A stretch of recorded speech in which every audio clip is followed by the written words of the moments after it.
احتجاج نہ کرنے لگ جائے۔ اگر معنی یہ ہوتا تو ابو ہریرہ رضی اللہ تعالیٰ عنہ سن کر خود عمل کرتے، آگے روایت نہ کرتے۔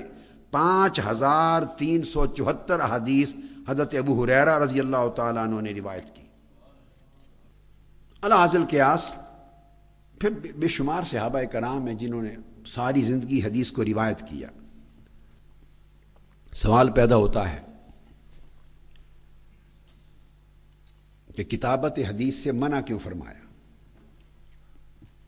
اب یہ بات اہم ہے۔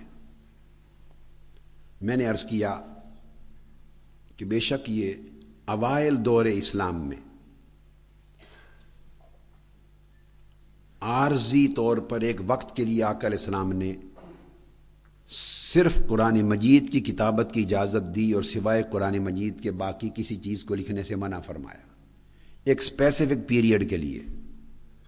بعد میں اس منع کو منسوخ فرما دیا اور پھر کتابت حدیث کی اجازت بھی دی، کتابت حدیث کا حکم بھی دیا، اور اپنی مجلس میں خود اپنے سامنے صحابہ کرام سے احادیث لکھوائی بھی۔ اور صحابہ کرام آقا علیہ السلام کے سامنے احادیث لکھتے، تو وہ منع منسوخ ہو گئی۔ اب کتنی حیرت کی بات ہے کہ وہ اوائل دور میں عارضی طور پہ جو منع کا حکم تھا جو منسوخ ہو گیا، اور تمام صحابہ تابعین اور سب نے آگے اس منسوخ ہو جانے کے بعد پھر اس کتابت کو عملاً اپنایا، تو منسوخ کو دلیل بنایا جائے اور جو ناسخ ہے اس کو چھوڑ دیا جائے۔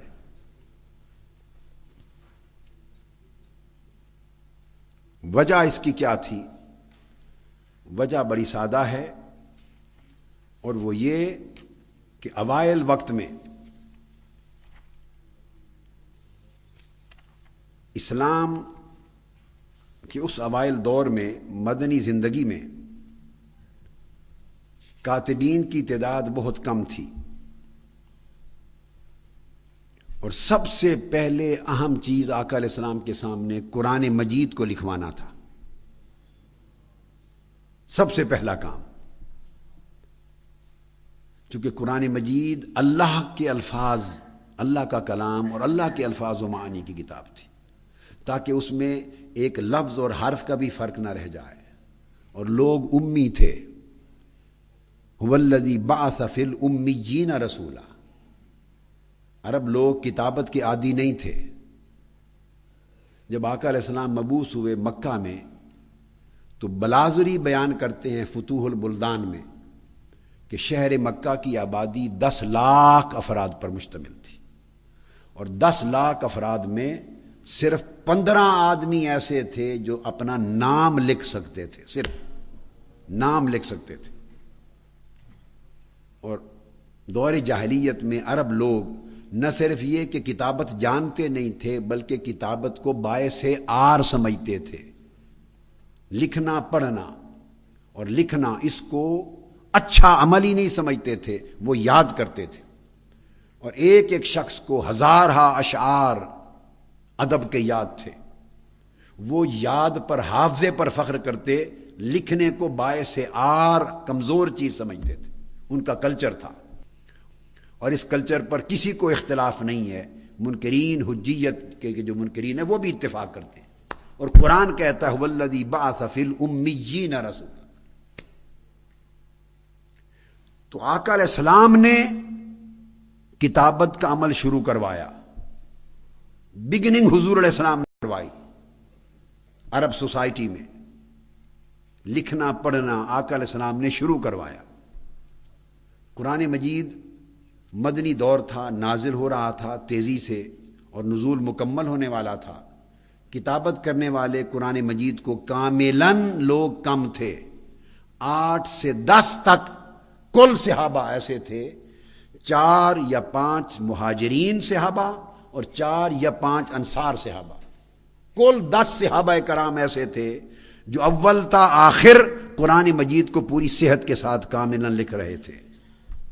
کل آپ نے دیکھا کہ فتح مکہ کے لیے گئے تو 10,000 صحابہ تھے، 10,000 صحابہ، حجت الوداع ہوا ہے تو 1,14,000 صحابی حضور علیہ السلام کے مخاطب تھے، 1.25 کے قریب آقا علیہ السلام خطاب فرما رہے تھے ان سے، اتنی بڑی تعداد، اور 10,000 حضور کے ساتھ فتح مکہ کے موقع پر گئے تھے صلی اللہ علیہ وآلہ وسلم،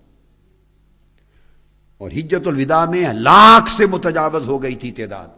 اتنی کثیر تعداد میں عالم یہ تھا کہ اول تا آخر کاملاً قرآن مجید کو لکھنے والے صحابہ کرام کی کل تعداد 10 تھی اوائل وقت میں، مہاجرین و انصار، جن کی کتابت پر پورا اعتماد کیا جا سکے، جن کی کتابت پر پورا اعتماد کیا جا سکے۔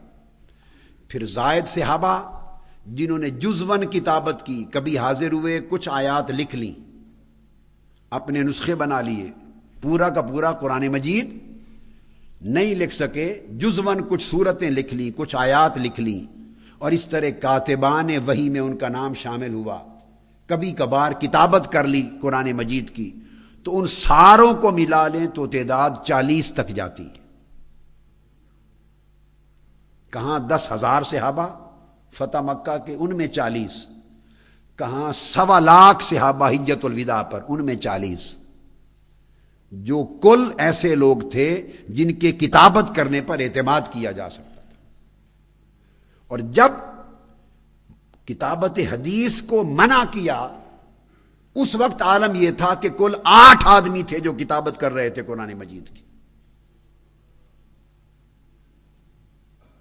8 صحابہ کتابت کرنے والے جن پر اعتماد کے لائق تھی جن کی کتابت۔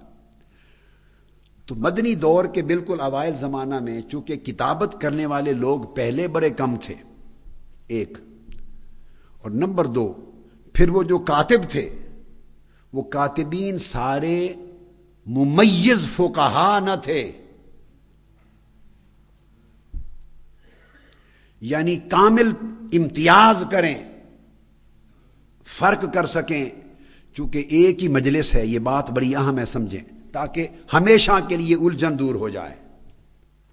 آقا علیہ السلام خطبہ ارشاد فرما رہے ہیں، ایک ہی مجلس ہے، خطبہ جمعہ ہے یا عام خطبہ ہے، آپ نے دن کو حدیث سنی کہ بعض اوقات پورا دن بھی خطاب فرمایا، بعض اوقات ایک نماز سے دوسری نماز تک خطاب فرمایا، ارشاد فرما رہے ہیں خطبہ، اس میں آقا علیہ السلام قرآن مجید کی آیات بھی بول رہے ہیں، ان کی شرح بھی فرما رہے ہیں، بیان بھی ہو رہا ہے، احکام بھی بیان کر رہے ہیں، ہدایات بھی دے رہے ہیں، زبان ایک ہی ہے عربی، زبان ایک ہی ہے عربی، اور کاتب لوگ کم ہیں۔ اب یہ امتیاز کرنا کہ کیا کیا اس میں سے آیات قرآنی ہیں اور کیا کیا اس میں سے قرآنی آیات نہیں، وہ آقا علیہ السلام کی احادیث اور آپ کا بیان مبارک ہے، یہ قطعی طور پہ صحیح امتیاز کی اہلیت رکھنے والے صحابہ کاتبین میں کم تھے، اس لیے میں نے بتایا کہ معتمد کتابت رکھنے والے 8 سے 10 تھے، اور بقایا کاتبان وہی ملا کے 40 تک گئے۔ تعداد ممیز فقہا صحابہ کی کتابت کی اہلیت رکھنے والوں کی نہایت کم تھی۔ تو آقا علیہ السلام نے سوچا کہ اگر یہ قرآن بھی لکھنے لگ جائیں، تھوڑے سے